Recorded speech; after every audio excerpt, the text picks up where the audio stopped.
St. Lawrence, pages 120 to 121. St. Lawrence is known for his love for the poor, but also for his sense of humor.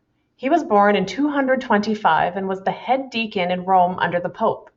One of the deacon's duties was distributing alms to the poor. In 258, the Roman Emperor Valerian, a very greedy man, decreed that all Christian bishops, priests, and deacons should be put to death and the wealth of the church be brought to him. The Pope and the other deacons were soon arrested and martyred. Lawrence knew he would be next.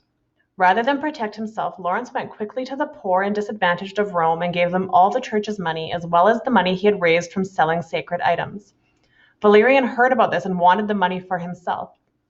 He told Lawrence that he would spare Lawrence's life if Lawrence showed him where the church's treasures were hidden, since he thought that the church had a large fortune hidden away. Lawrence replied that the church was indeed rich, but he needed 3 days to gather its treasures. Valerian agreed and was excited by this, imagining the wealth he'd receive. Lawrence, however, spent those 3 days quickly distributing as much of the church's property as he could to people of Rome who were poor, sick, and vulnerable.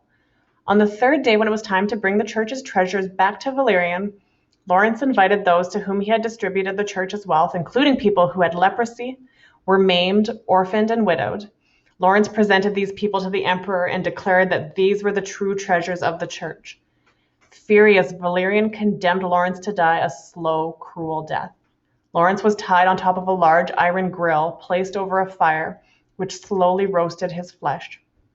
Lawrence freely accepted his sentence and even joked with the executioners, saying, "Turn me over, I'm done on this side."